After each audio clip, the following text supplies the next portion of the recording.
Quintus écrit à son frère, premier mois de 64. César voulait user de mes conseils.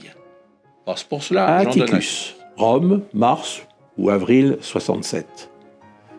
C'est à de trop rares intervalles qu'on me remet une lettre de... En ce moment, sache-le, qui me fasse autant défaut qu'un homme à qui je puisse m'ouvrir de tout ce qui me cause quelques soucis.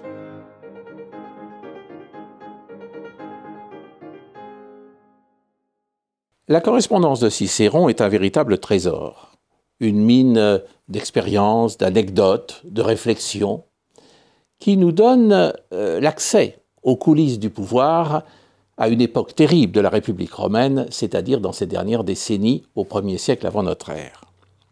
Si Cicéron avait vécu aujourd'hui, nul doute qu'il aurait utilisé les réseaux sociaux. Et cela nous eût privé, évidemment, d'une réflexion élaborée dans une langue élégante. Cette correspondance, qui comprend 954 lettres, et il en manque beaucoup, est intéressante tout particulièrement sur deux points: le domaine politique et le plan privé. Pour ce qui concerne le domaine politique, Cicéron est un des hommes les plus importants de son époque. C'est lui qui est devenu le premier de sa famille, un homo novus, un consul, c'est-à-dire qu'il a réussi à grimper les échelons du cursus honorum jusqu'au sommet de l'État. Et cela n'était pas arrivé depuis un certain nombre d'années. Il en était très fier. Pour autant, était-il reconnu par les grands comme un personnage majeur? Pas tout à fait.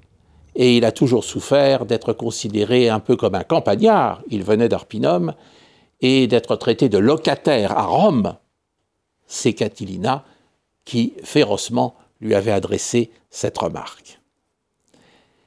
Cicéron nous entraîne donc dans les coulisses du pouvoir, et l'on voit toutes les tractations que l'histoire ne nous dit pas forcément.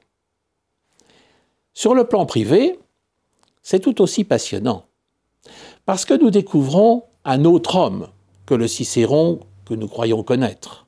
Ce grand homme, arrogant, ambitieux, fier de lui. Là, nous nous apercevons qu'il a compris que les grands ne le tenaient pas dans la même estime que celle qu'il s'accorde à lui-même. C'est une sorte de complexe qu'il va développer pendant toute son existence, politique tout au moins.